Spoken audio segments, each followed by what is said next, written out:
我还是一个企业家，我要脸啊！为了那么几十亿百万块钱，我去开赌场，把我贬这么低，为了一个沙场几百万，我去唱空投标，有那么可怜吗？我也不知道他们为什么要去杀别人，我都不清楚。 법정에서 애처럼 엉엉 우는 이 남자의 이름은 류환. 스촨성 최대 기업 한룽그룹의 오너죠. 한룽그룹은 전기, 에너지 금융, 광산 부동산 보안 등 다양한 분야의 자회사를 거느린 재벌 기업입니다. 류환은 사천의 자랑이라 불리는 기업가이자 알려진 자산만 400억 위안이 넘는 어마어마한 재벌이기도 하죠. 그는 미국 경제 전문지 포브스가 발표한 중국 부호 148위에 올랐던 거물급 재계 인사였습니다. 그러나 보이는 게 전부는 아니었습니다. 그의 성공 뒤에는 알려지지 않은 어두운 면이 존재했는데요. 류환의 실체가 알려지자 중국 사회는 큰 충격에 빠집니다. 류환, 그의 진짜 모습은 무엇일까요? 그는 법정에서 왜 펑펑 운 걸까요?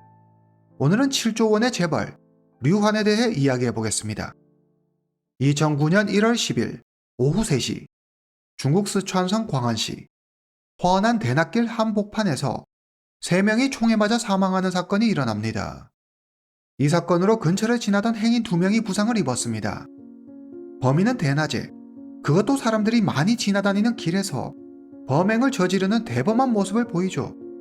그는 차에서 내려 총으로 목표물을 제거한 후 빠르게 다시 차를 타고 도망치는데 이 모든 과정이 채 1분도 걸리지 않았습니다. 별의별 일이 다 일어나는 중국이라지만 중국에서도 이런 일은 흔한 일이 아닙니다. 대담한 범행 행각에 많은 시민들은 두려움을 느끼고 경찰은 전담반을 꾸립니다. 얼마 지나지 않아 경찰 전담반은 범인의 행방을 파악하고 용의자 원소림과 장동화를 체포합니다. 두 사람은 피해자들과 일면식도 없는 것으로 밝혀지는데요. 그들은 경찰 조사에서 단지 의뢰를 받고 한 일이라고 진술합니다. 경찰은 이내 사건 배후에 용의자 원소림과 장동화의 사장 류웨이가 있다는 것을 알아냅니다. 류웨이, 당시 나이 45세, 키 약 170cm, 광안의원 실업회사 사장입니다. 그는 현지에서 꽤 이름이 알려진 회사를 운영하고 있죠.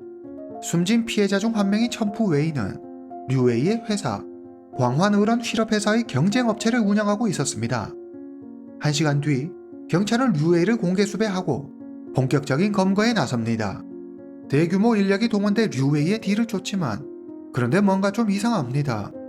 경찰은 내부 정보망을 통해 류웨이가 숨어 있을 만한 곳을 파악하고 즉시 그곳으로 출동하죠. 하지만 류웨이는 이미 도망가고 없었습니다. 한두 번이야 그럴 수 있다 손 치지만 류웨이는 이런 식으로 번번이 경찰을 따돌렸습니다. 이렇게 4년의 시간이 흐릅니다. 경찰은 여전히 류웨이를 잡지 못했습니다. 매번 눈앞에서 류웨이를 놓치고 말죠. 그의 행방을 파악해 출동할 때마다 어떻게 알았는지 류웨이는 사라지고 없었습니다. 경찰은 깨닫습니다. 우리 내부에 조력자가 있다. 경찰은 류웨이와 주변 인물에 대해 조사합니다. 어린 시절 류웨이는 구제불능 양아치에 지나지 않았습니다. 술 마시고 주먹질하고 도둑질이나 하는 한심한 인물이었죠. 그런 그가 어느 시점을 기준으로 갑자기 과거를 청산하고 사업가로 탈바꿈에 성공하죠. 한마디로 완벽하게 새로운 삶을 살게 된 겁니다. 이 같은 일이 가능했던 건 스촨의 전설적인 인물, 그의 형 류환 덕분이었습니다. 류환은 정재계의 화려한 인맥을 자랑하는 자로 경찰 쪽도 예외는 아니었습니다. 류환이 미리 경찰의 움직임을 파악해 동생 류웨이에게 알려준 덕분에 류웨이는 매번 경찰 수사망을 따돌릴 수 있었던 거죠. 류웨이의 형 류환을 수사하던 경찰은 놀라운 사실을 알게 됩니다. 류환은 유명한 기업가이자 많은 자선 활동으로 존경받아온 인물이었습니다. 이런 그가 어쩌면 범죄 조직의 우두머리일 수도 있다는 단서가 발견된 거죠. 앞의 총격 사건 역시 진짜 몸통은 류환일 수도 있습니다. 2013년 3월 13일 경찰은 먼저 류환을 검거하고 나흘 뒤 그의 동생 류웨이를 검거합니다. 그리고 이들과 관련된 조직원 30여 명을 함께 검거하죠. 류환은 오랜 시간 스촨성 고위 관료들과 좋은 관계를 유지해 왔습니다. 중국 경찰은 그가 현지 고위 관료들과의 인맥을 동원해 재판을 자신에게 유리하게 조작할 가능성을 우려해 후베이성 수사팀을 스촨성으로 파견해 류씨 형제를 조사하도록 지시하죠. 후배 이성 수사팀에 의해 류씨 형제가 2009년 일어난 총기 사건 외에도 지금까지 미해결 사건으로 남아있는 여러 사건과 관련 있음이 드러납니다. 류환은 1993년부터 수찬성에서 활동하는 조직을 통해 여러 건의 강력 범죄를 일으킵니다. 그는 8명의 목숨을 빼앗는 등 10건 이상의 범죄 혐의가 있었는데요. 하지만 류환은 이런 경찰의 모습이 귀엽다는 듯 비웃기 시작합니다. 후배이성 경찰은 날 조사할 권한이 없잖아요. 근데 날 조사할 능력은 있어요? 수천성에서 왕처럼 군림하던 류환에게 거리낄 건 아무것도 없었습니다. 고작 경찰 나부랭이가 자기를 어찌할 수 없다고 생각했죠. 막강한 힘과 재력을 지닌 그를 경찰도 함부로 하지 못했습니다. 류환을 굴복시키려면 확실한 증거가 필요했죠. 2013년 5월 증거 수집을 위해 경찰은 류씨 형제의 고향을 찾아갑니다. 하지만 그 어떤 단서나 정보도 얻을 수 없었습니다. 고향에서 류씨 형제는 영웅 그 자체였습니다. 절대적인 존재였죠. 류씨 형제가 경찰 조사를 받는 걸 안 고향 사람들은 경찰의 질문에 입도 뻥긋하지 않습니다. 되레 생사람을 잡는다며 경찰을 비난하죠. 경찰은 유용한 정보를 손에 얻는데 실패하지만 포기하지 않고 수사를 이어갑니다. 그리고 10개월간의 노력 끝에 드디어 결정적인 증거를 확보하죠. 지금까지 감춰졌던 중국의 거대 부호 류환의 썩은내 진동하는 추악함이 드디어 그 실체를 드러냅니다. 류환 1965년 10월 25일 출생, 수찬성 광안에서 태어났습니다. 그의 부모는 부부 교사였습니다. 류환은 광안의 남쪽 목조 주택가에서 자랐습니다. 5남매 중 맞이인 류건은 게임장을 운영하며 도박에 빠져 살았습니다. 둘째 류소펑은 이후 류환의 회사에서 재무총감을 맡습니다. 막내인 5째가 바로 총격 사건의 배우로 지목된 류웨이죠. 1985년 20살이 된 류환은 일하며 평범하게 지내는 듯 보이지만 비상한 머리를 가진 그는 노동자로서의 삶에 만족할 수 없었습니다. 항상 어떻게 하면 큰 돈을 벌 수 있을지 궁리하죠. 1986년 류환은 회사를 떠나 목재를 팔아 돈을 법니다. 1993년 류환은 남들보다 발빠르게 정보를 수집해 다양한 사업에 투자합니다. 그의 사업은 순풍에 돛을 듯 빠르게 성장해 순식간에 거액의 자본을 축적하죠. 이후 류환은 다방면으로 사업을 확장하기 시작합니다. 돈이 생기자 류환은 인맥 관리에 나섭니다. 힘있는 정재계 인사들에게 값비싼 보석을 선물하고 수천만 원 상당의 뇌물을 주며 힘있는 자들을 하나둘 자기 편으로 끌어들이죠. 힘있는 자들이 자기 편이 되자 류환은 무서울 게 없어집니다. 그의 사업은 나날이 번창하고 류환은 점점 더 높은 곳을 향해 올라갑니다. 늘 그렇듯 거칠 것 없이 승승장구하는 이 옆에는 그를 시기하고 고깝게 보는 이들이 생기는 법이죠. 1997년 2월 1일 류환이 광환서원 호텔 앞에서 총격을 당하는 사건이 일어납니다. 다행히 총알이 비껴나 생명에는 지장이 없었습니다. 경찰 조사 결과 류환과 라이벌 관계에 있던 건어그룹 회장 원보경이 시킨 일이었죠. 새로운 세력 류환의 등장으로 그는 많은 힘과 돈을 잃었습니다. 돈도 약 9천만 위안이나 손해를 봤죠. 이에 앙심을 품고 사람을 보내 류환을 제거하려 한 것입니다. 2005년 1월 13일 원보경은 류환을 제거하려 한 일 말고도 이후에도 사람을 고용해 사업적으로 자기와 갈등을 겪은 자들을 제거해버리는 범죄를 저지릅니다. 체포된 원보경은 재판에서 재산 495억 위안을 국가에 헌납하겠다며 감형을 요구하지만 재판부는 그에게 사형을 선고해버리죠. 2006년 3월 17일 원보경의 형이 집행됩니다. 그는 중국에서 주사에 의해 사형이 집행된 첫 중국인이 됩니다. 1997년 3월 류환은 중국 남서 스촨성에 한룽그룹을 설립합니다. 총격 사건을 겪고 류환은 자신의 신변의 위협을 느끼고 병적으로 자신의 경호에 집착하게 됩니다. 그는 막내 동생 류웨이에게 자신의 경호 문제를 일임하고 권총, 수류탄 등의 무기를 구매하죠. 그리고 회사 내 경호팀이라는 이름으로 자기를 지킬 조직을 만듭니다. 총과 온갖 무기로 무장한 이들은 막강한 힘을 자랑했죠. 이들은 류환의 개인 경호뿐 아니라 회사 보안, 외부 적을 제거하는 데도 동원됐습니다. 류환은 이 경호팀을 이용해 자기 앞을 막는 것은 그게 무엇이든 적으로 규정하고 모두 없애버리죠. 1998년 류안은 면양시 선유구에 부동산 개발 사업을 추진합니다. 그런데 철거 보상 문제로 원주민들과 크게 마찰을 빚죠. 8월 13일 류안은 자기 경호팀을 보내 힘으로 원주민들을 굴복시킵니다. 그 정도가 얼마나 심했는지 주민 한 명은 목숨을 잃게 됩니다. 또 류환은 불법 도박장을 독점하기 위해 자기 부하를 시켜 경쟁 조직의 우두머리를 거리에서 총으로 쏴버리죠. 1999년 초 면양시를 주름잡던 한 암흑가 보스가 사람들 앞에서 크게 소리칩니다. 요즘 류환이 그렇게 설친다며? 진짜 누가 왕인지 보여주겠어. 먼저 한룽 볼링장을 박살내! 이 소식을 들은 류환은 자신의 부하들을 시켜 자기에게 도전한 조직의 보스를 제거해버립니다. 류환은 자기 일을 방해하거나 위협이 되는 인물은 조금 더 주저하지 않고 즉시 제거했죠. 그리고 돈과 돈으로 산 인맥을 이용해 자기와 전혀 상관없는 사건으로 만들어버립니다. 돈만 있으면 이 정도 사건 조작하는 건 일도 아니었습니다. 2000년 이후 류환이 이끄는 한룽그룹은 스촨성 최대 기업으로 성장합니다. 류환은 돈이 되는 일이라면 그게 무엇이든 다 했습니다. 그러다 경쟁자가 나타나면 위협을 하거나 소리 소문 없이 제거해버렸죠. 그러자 이 바닥에 한 가지 법칙이 생깁니다. 살고 싶다면 류환과 절대 원수가 되지 말아라. 류환은 돈으로 자기 영역을 넓혀 나갔고 총으로 반대 세력을 청소했습니다. 그리고 이것은 다시 류환에게 돈과 막강한 힘을 가져다 주었습니다. 한룽그룹은 무섭게 성장해 류환은 400억 위안의 자산을 가진 대부호가 됩니다. 큰 부를 축적한 류환의 사치는 극에 달했습니다. 들리는 말에 따르면 그의 한 끼 식사가 80만 위안이 넘었다고 하죠. 류환은 고급 슈퍼카 수집이 취미였는데 고급차 수십 대를 창고에 전시해 두고 자신은 1300만 위안이 넘는 롤스로이스를 타고 다녔습니다.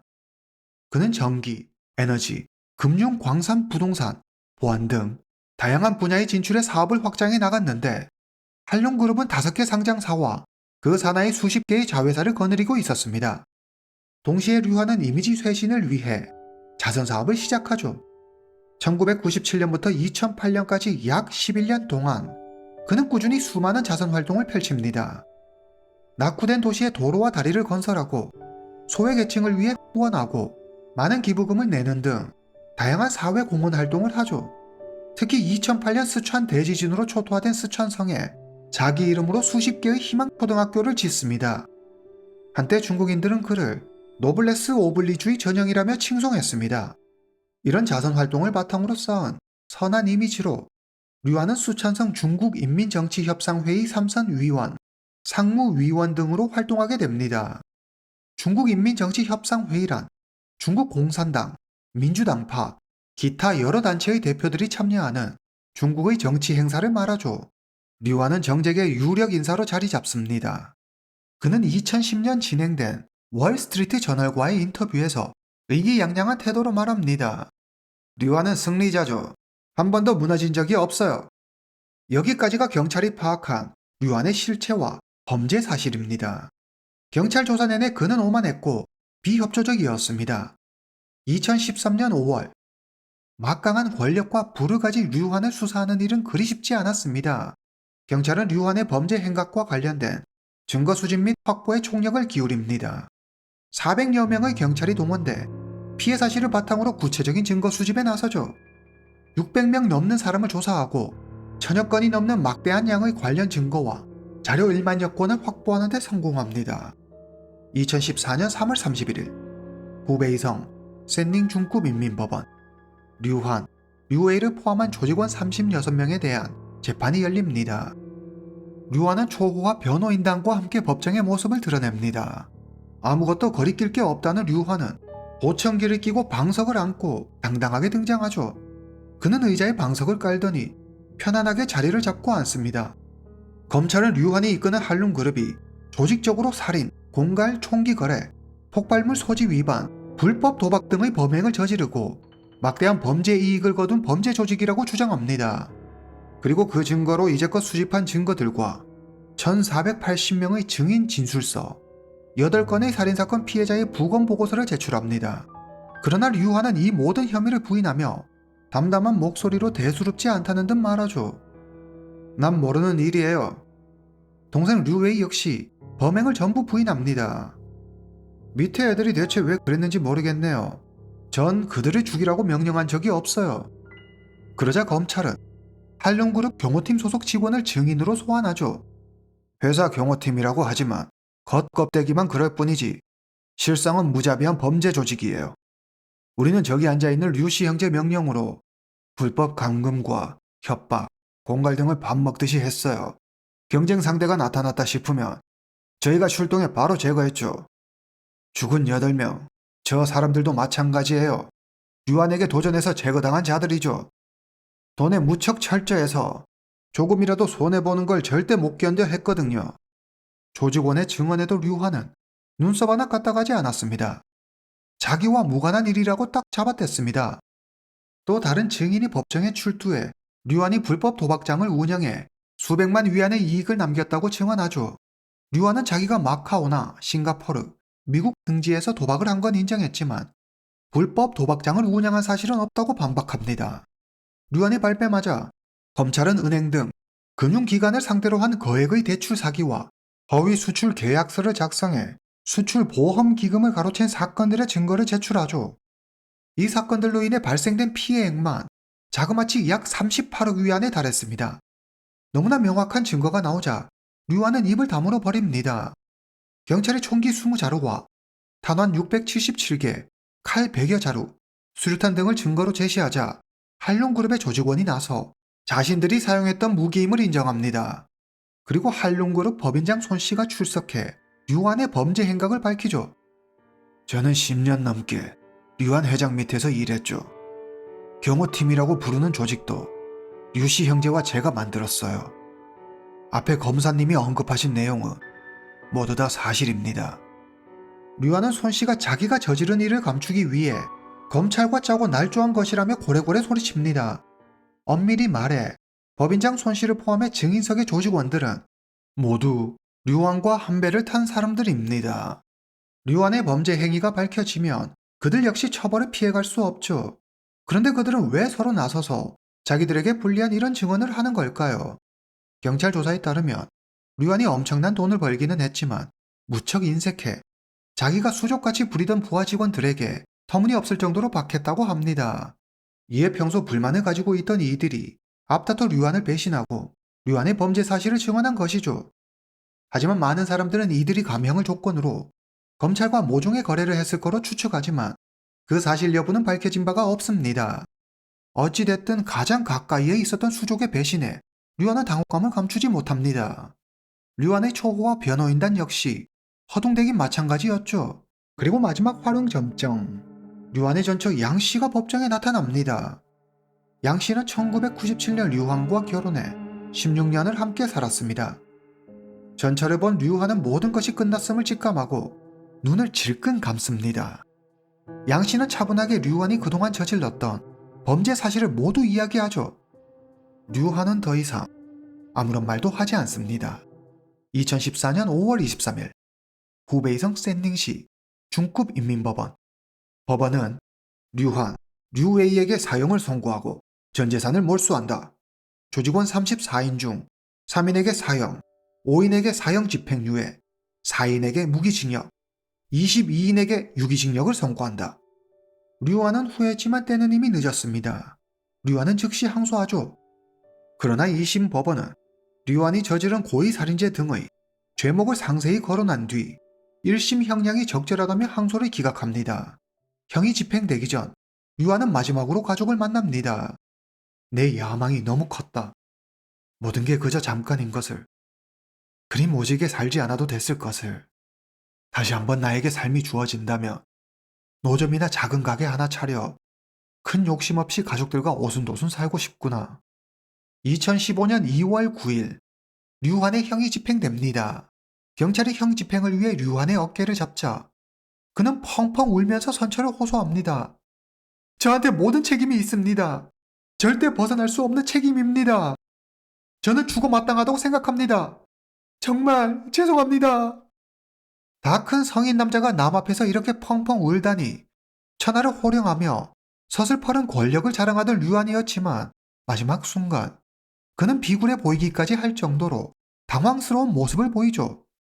이후 류안이 이렇게 무자비하게 권력을 행할 수 있었던 뒷배경이 밝혀지는데요. 류안의 든든한 뒷배는 바로 전 정치국 상무위원 겸 정법위원회 서기 저우융쾅이었습니다. 류안은 그를 만나고 온갖 특혜를 독점, 저우융쾅의 권력에 기대 온갖 나쁜 짓을 벌였던 것으로 밝혀집니다. 2014년 12월 5일 저우융캉 역시 부정부패 혐의로 체포돼 무기징역을 선고받습니다.